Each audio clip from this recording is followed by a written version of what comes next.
शब्द विचार। अगर कोई शब्द है माता, ठीक, ये किससे मिलकर बना हुआ है? ये आपका वर्णों से मिलकर बना होगा। जैसे इसमें कौन कौन से वर्ण हैं? माँ, आ, ता, आ, ठीक। उसी प्रकार से एक और शब्द लेते हैं स्कूल, ठीक। स्कूल शब्द आपका कौन से वर्णों से मिलकर बना है? एक आपका वर्ण हो गया यहाँ पे सा, ये हलंत लग रहा है, फिर का, फिर उ, फिर आपका है ला, और फिर है आ, ठीक। अब ये दोनों ही शब्द ले लीजिए। माता शब्द है, ये कितने वर्णों से मिलकर बना है? 1 2 3 4, 4 वर्णों से मिलकर बना है। वहीं पे स्कूल 1 2 3 4 5, ये हमारा 5 वर्णों से मिलकर बना है। ये हम लोग पिछले क्लास में पढ़ चुके हैं। आज हम लोग पढ़ रहे हैं शब्द विचार, ठीक। अब जिन वर्णों के समूह का कोई अर्थ होता है उसे हम शब्द कहते हैं, ठीक। सामान्य शब्द भेद, यानी नॉर्मली हम लोग शब्द के कितने प्रकार जानते हैं? 2 प्रकार जानते हैं। पहला आपका जो सार्थक शब्द होते हैं और दूसरा आपका जो निरर्थक शब्द होते हैं। सार्थक मतलब ऐसे शब्द जिनका कुछ ना कुछ अर्थ निकलता है, और निरर्थक शब्द यानी ऐसे शब्द जिनको हम कभी कभी बोलचाल की भाषा में तो प्रयोग कर लेते हैं लेकिन उनका कोई भी अर्थ नहीं होता है, ठीक। और ये शब्द जो निरर्थक शब्द होते हैं, ये शब्द हमेशा सार्थक शब्दों के साथ ही प्रयोग होते हैं। जैसे हमें चाय वाय तो पिला दो, अब चाय के साथ, ये आपके में सार्थक शब्द है, इसके साथ यूज क्या हुआ है? वाय। वाय अपने आप में निरर्थक शब्द है, ठीक। उसी प्रकार से हमें खाना वाना तो खिला दो, तो खाना आपका सार्थक है, वाना आपका निरर्थक है, ठीक। ये तो हो गया सामान्य जो शब्द भेद होता है।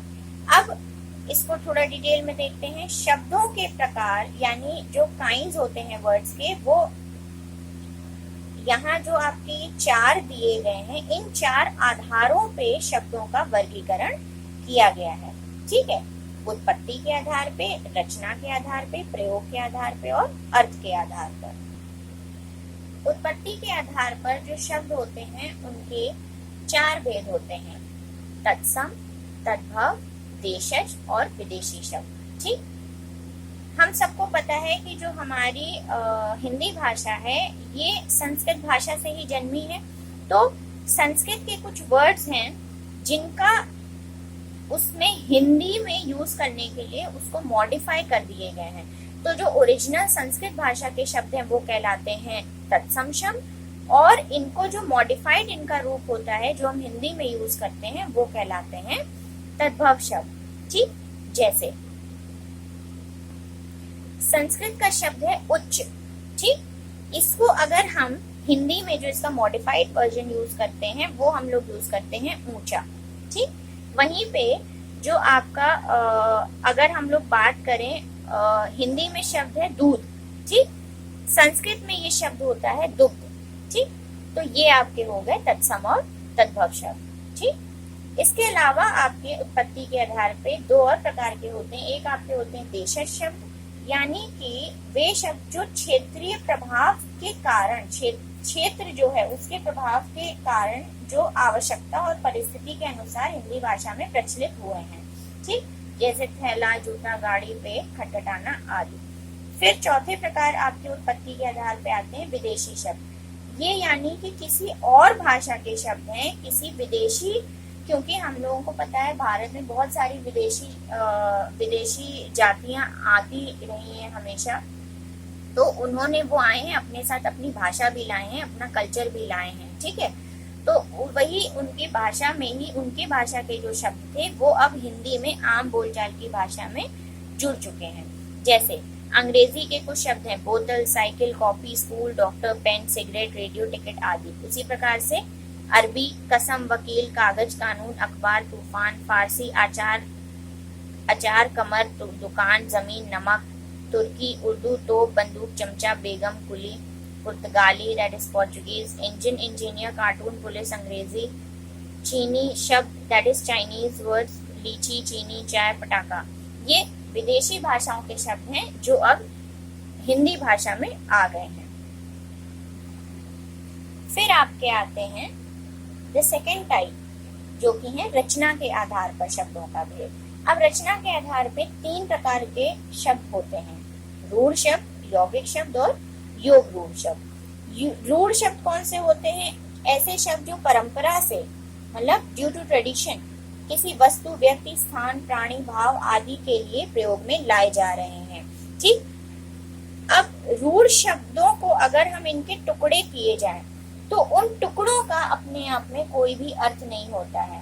जैसे दीवार, ठीक है, अब इसको दी और वार में तोड़ा जा सकता है, तो दी का अपना कोई मतलब नहीं है, वार का अपना कोई नहीं है। ठीक, दीवार, दीवार, तो दी का नहीं है, वा का नहीं है, रा का नहीं है। ठीक, फिर आपके होते हैं यौगिक शब्द, रचना के आधार पे दूसरे प्रकार के यौगिक शब्द। यौगिक शब्द होते हैं जो 2 या 2 से अधिक शब्दों से बने यौगिक होते हैं, यौगिक शब्द कहलाते हैं। इनको हम अलग अलग खंड में तोड़ सकते हैं और उन तोड़े हुए खंडों का अपने आप में कोई ना कोई अर्थ होगा। जैसे शिक्षालय, ठीक, अब शिक्षा और आलय में होगा, शिक्षा का अपना मतलब होता है, आलय का अपना मतलब होता है। शिक्षा मतलब जो एजुकेशन है और आलय मतलब घर। ठीक, तो शिक्षा का घर। फिर आपके तीसरे प्रकार होते हैं रचना के आधार पे, दैट इज योग रूढ़ शब्द। ठीक, अब ऐसे शब्द जिनका सामान्य अर्थ छोड़कर उसके अलावा विशेष अर्थ भी प्रकट करते हैं। जैसे नीलकंठ, ठीक, अब इसका सामान्य अर्थ होता है नीले कंठ वाला, ठीक, लेकिन इसका विशेष अर्थ होता है शिव, क्योंकि हम सबको पता है ये परंपरा के आधार पे चलता चला आ रहा है कि जो शिव भगवान होते हैं हिंदू माइथोलॉजी में, जो आपके शिव भगवान होते हैं वो नीले कंठ वाले बोले गए हैं, तो नीलकंठ उनका भी, नीलकंठ लिखा है तो मतलब शिव भगवान, शिव भी है उस शब्द का मतलब। फिर आपके तीसरे प्रकार के शब्द आते हैं जो कि आते हैं प्रयोग के आधार पे। अब प्रयोग के आधार पे 2 प्रकार के शब्द होते हैं। ठीक, एक आपके होते हैं विकारी शब्द और एक आपके होते हैं अविकारी शब्द। विकारी शब्द ऐसे शब्द जो कि लिंग, वचन या और कारक के कारण परिवर्तित हो जाते हैं। ठीक, वो आपके कहलाते हैं विकारी शब्द। ठीक, जैसे लड़का का अगर यहाँ पे लिंग आप चेंज करेंगे तो लड़की हो जाएगा, अच्छा है तो इसका अच्छे हो जाएगा, अपना है तो अपने हो जाएगा। ठीक है, अच्छा, जो विकारी शब्द होते हैं वो भी अपने आप में 4 प्रकार के होते हैं, संज्ञा, सर्वनाम, विशेषण और क्रिया। ठीक, दूसरे प्रकार के होते हैं प्रयोग के आधार पे, वो होते हैं अविकारी शब्द। अब ऐसे शब्द जो लिंग, वचन और कारक का उनके ऊपर कोई भी प्रभाव नहीं पड़ता है, यानी उनको करने की वजह से ये शब्द परिवर्तित नहीं होते हैं, ना ही इनके अर्थ में कोई भी परिवर्तन आता है। ठीक, जैसे एग्जाम्पल्स अंदर, बाहर, साथ, वार, बिना, अथवा आदि। ठीक, अब ये जो आपके यहाँ पे दिए गए, जैसे उन्होंने बताए थे विकारी शब्द आपके 4 प्रकार के, वैसे ही अविकारी शब्द भी 4 प्रकार के आपके बताए गए हैं, क्रिया विशेषण, समुच्चय बोधक, संबंध बोधक और विस्मयादि बोधक। ठीक, फाइनली जो चौथा भेद है वो है अर्थ के आधार पे। अर्थ के आधार पर शब्दों के निम्नलिखित भेद होते हैं, पर्यायवाची, विलोम, एकार्थ प्रतीत होने वाले शब्द, अनेकार्थी शब्द, अनेक शब्दों के लिए एक शब्द और शब्द युक्त। इन सभी का हम लोग डिटेल स्टडी आगे के चैप्टर्स में करेंगे।